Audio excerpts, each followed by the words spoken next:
कविताटी कविता ना राष्ट्र देश रुग्ण पालक परी मु वर्म वर्म अर्थ होची चोपा माने खोल मु खोल छाड़ुची सेही हेतु तमे भी मोर आसपासरे छिड़ा ही कला निद शोच निद को निदर के रंग दिया ही कहछि कला निद तुमे शोच अपदेवतार स्नायु सब जोड़ी जोड़ी तैयारी होईछि सेतु एवं पांथ पादपर पादपर गछ व्यवहार कराइछि पांथ पादपर तले केते सुंदर केते निरीहता सोई रही बोलो क्लांति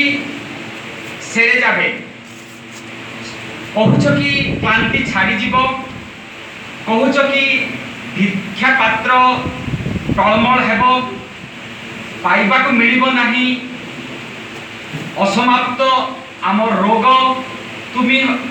हयतो तुम्हें तो बोधे चाहूच जे पुरातन भिटामाटी भांगी जीव आमर आखि सामने आहुरी अनभिज्ञ अनेक आखि माड़ी आसिबो जन्म माराओ जाए जन्म भी हुए मरा भी हुए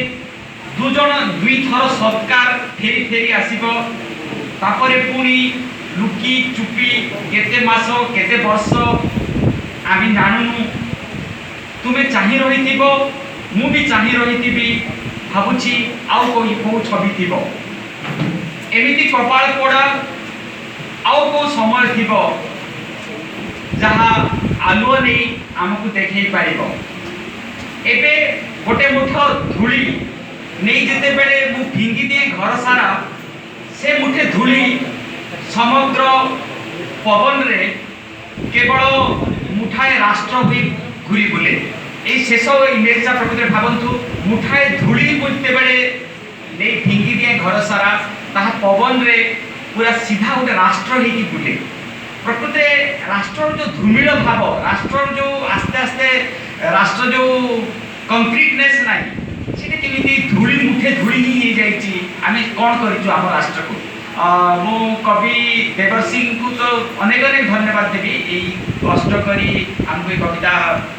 पाई आसथिबारु एवं